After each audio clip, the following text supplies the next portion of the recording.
Hey, how's it going? It's been a while since I've last seen you guys in person.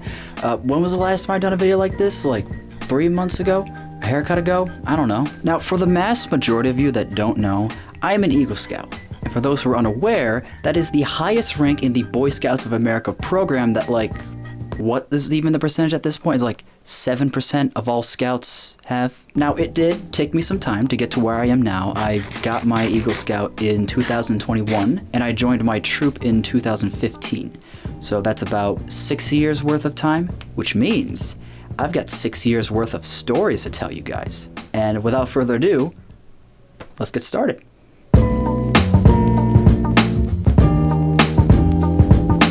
Alright, so this first story I think is a great introduction to our cast of characters that you will get to know really well as this series progresses. So our group of hooligans consists of the following. We have Aiden, Danny, John, Austin, I gotta sneeze. Now, this story takes place at a summer camp that we went to pretty frequently at the time. This story takes place in 2018.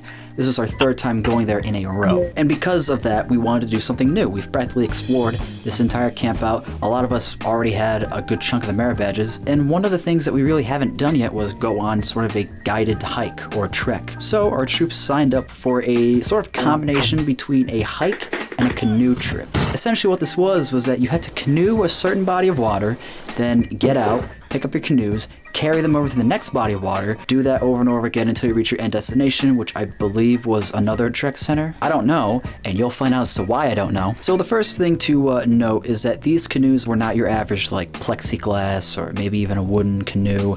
These were made out of metal. And I don't know if you've noticed, I'm not the strongest guy, and back in 2018, I was way worse.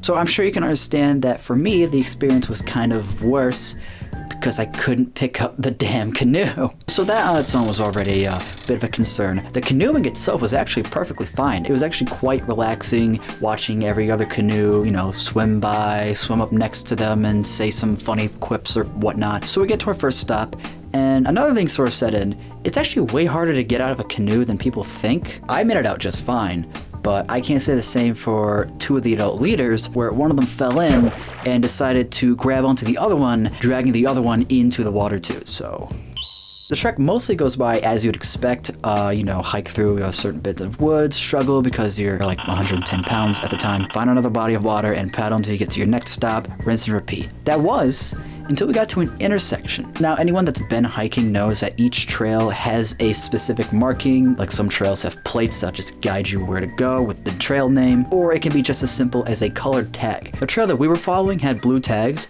We reached this intersection, most, if not all of them, had blue tags. Oh, by the way, we had a guide. I forgot to mention this earlier. He's kind of only important now because he decides to just go, let's see here. Let's just go this way. So yeah, we just picked a random path to go down. I think we only started to realize that we were going down the wrong path when, for a good chunk of time, we did not see a single body of water at all. And it was only when we decided that yes, we were in fact going the wrong way, when we were actually climbing up a hill. Around at this point, 2 hours from the last time we got out of the water.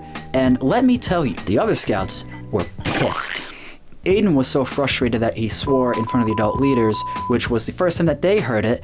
Not the first time that I heard it. Danny decided it was more appropriate to take out his anger, less in a verbal way, more of a physical way, by finding the nearest sapling and beating the living shit out of it like it was a punching bag. John, I don't remember how John reacted. I think he was just exhausted. And Austin, he was just kind of just chilling, I think. So at this point, because we were so far away from that intersection that we'd have to drag the canoes back and then, I guess, go the right way, we decided that we were not going to do that and just find the nearest body of water and just paddle back to the trek center. A highlight from that part was that our main scoutmaster piloted a canoe all by himself. He sat in the back and just paddled. I'm going to try to do this with this fire poker here, and just paddled on both sides of the canoe.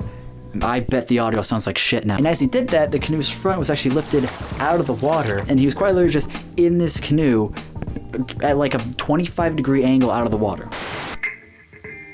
So a few years go by, and this story is being passed around as this canoe incident of 2018 that we all look back on. But for me, this story ends with this yearly fundraiser that's held within our council. And one year they offered a shoulder council patch. It's the long patch that, goes on your shoulder. And this patch depicted a sunset on a body of water with a bear in a canoe.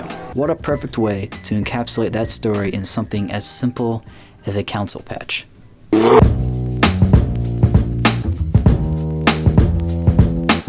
This story takes place in one of my personal favorite campouts that we've ever gone on, and that was a campout to Gettysburg. This campout's very special to me. It's a very unique one because I think it really broke a lot of norms as to what a campout really was. I mean, the only reason why we were there was to take part in a heritage trail so that every scout could get a medal for their uniform. The only other time you're allowed to really wear a medal on your uniform is if you're a part of a church group.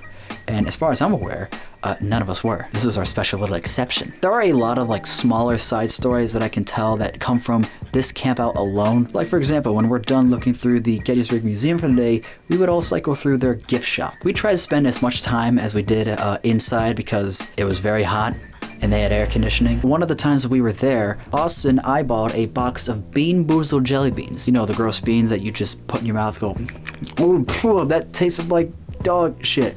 That is not a flavor. Anyways, he picked up a box of one of them and looked at the price tag and went, $10 for a box of jelly beans? That's bogus.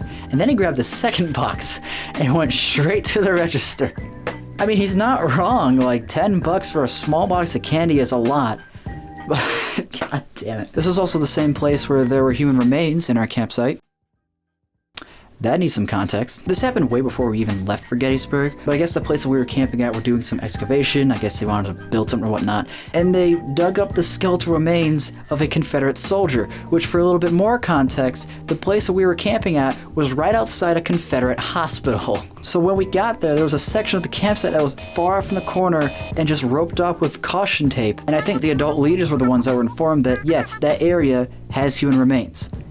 And really, that's it for the story. I'm honestly shocked that there's not more to this story than just that. I don't know how we were told that there was just bones in this part of the campout, sitting in the sun in the blistering heat, and none of us decided to just go poking around. It might have just been because we were just so exhausted from this heritage trail. So about this trail, it is 20 miles in total. It's pretty much just an entire trip around the museum and other outside areas like the battlefield. It's just that it would have been better if we did it in smaller increments because we decided to do it in 2 days. And because of the temperature, we were constantly informed that we had to bring a lot of water and drink a lot of water throughout our time there. And everyone pretty much did that.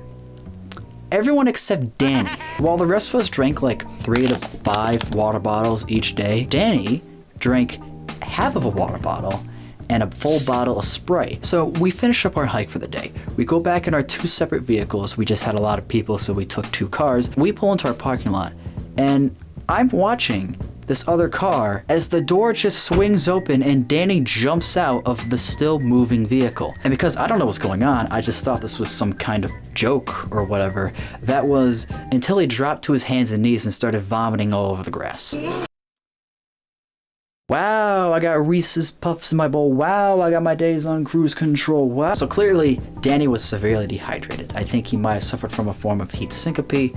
That could be very wrong, don't take my word for it. Regardless, Danny was pretty out, and he was just hunched over on the grass, just sort of trying to collect himself. And me and a couple other scouts, mainly Austin and another one, Brad, we just kind of just stood around and watched the guy. Austin was just being a real nice guy about it, i.e. a dick. Moments before, he bought this large jawbreaker on a stick, and he was just waving it in front of Danny's face like whatnot. However, this stick had a red sleeve on it, and as he was just wiggling around, it slipped out of the sleeve and out of his hand and landed directly into his puke puddle. He just stood there just like, no! It was so funny at the moment because it was just instant karma, just like that, just. So Danny was sent home after that, and apparently he recuperated in a Pizza Hut and felt just fine a few hours later. What can you do?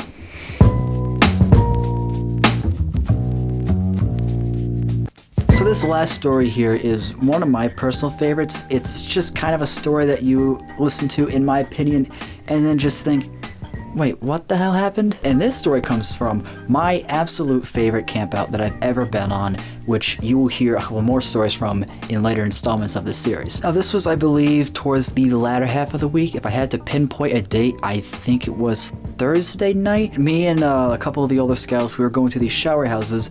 Please don't take that out of context. Please don't take that out of context. Please don't take that out of context. All right, we're good. Let's move on. The other scouts that went to the showers, it was John, Aiden, Austin, and I. And I guess just this night in particular, we were just kind of being a little bit loud. It was like, what, like 10 o'clock at night? Because as we were minding our own business, we hear this loud crash at the top of the roof, followed by something rolling down the roof of the shower house and landing in the stone path down below. So somebody threw a rock at the top of the shower houses, and it scared the absolute shit out of us. And we legitimately were all just kind of just looking around and just complete silence, because we didn't know what happened. We were all just doing our own thing. We were all just taking showers. So just for a quick bit of context so you guys understand what happens next here. These shower houses are located right next to this stone path, and this stone path is right next to this really large field. It must be like a couple 100 feet long, and at the very end of this field is this giant building. It's the main camp lodge. Scouts go there to collect their food. A lot of the council members, that sounds like a call. Sorry, the staff members, as I should phrase them,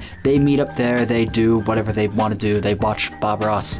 That did happen once. So as we leave the shower houses or make our way to the stone path, we look out into the field, and there's just some guy there. There's just a dude standing there with his hands in like his pockets, just barely being illuminated from the lights from the camp lodge. We can't tell if he's facing us or if he's facing the building, if he's looking up or down, whatever. We couldn't tell, and we did not like the fact that we didn't know anything about this guy. So we just see this guy and we just freeze up.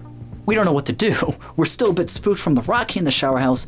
Why is there now a guy there? Was he the one that threw the rock at the shower house? I don't know. We'll never know. Frankly, I don't think we really care to know. And of course, Austin, being Austin, which mind you at this point was wearing absolutely nothing but his shower towel. That's not really important, I just want to say that. He turns around and asks us, should we approach him? And we all just went, no, we don't know who this is. I mean, most likely it was just a staff member or it may be like an adult leader, but still, that was all that we could really guess. We still don't know why he was there. And of course, Austin at this point was just already like on his way, like maybe like a 16th of the way across the field. And we had to, quietly, because we didn't want to call attention to ourselves, tell him, no, stop. Don't approach that guy. Following morning, we meet up at the same field, and lo and behold, the guy's not there. It shouldn't really be much of a surprise because I don't know why he would still be there in the morning, but he wasn't there. I remind John about the guy that was there, and at that moment, that's where one of us actually dubbed him Field Guy, and we never saw Field Guy ever again. Mostly because we just didn't know who he was, but regardless, still. Thank you guys so much for watching this video. This was a very enjoyable recording experience, and I've got so many more stories that I'd love to share with you guys. So if you want to see more, feel free to subscribe. This is the part where I end the video. I still don't know how to end videos. So yeah.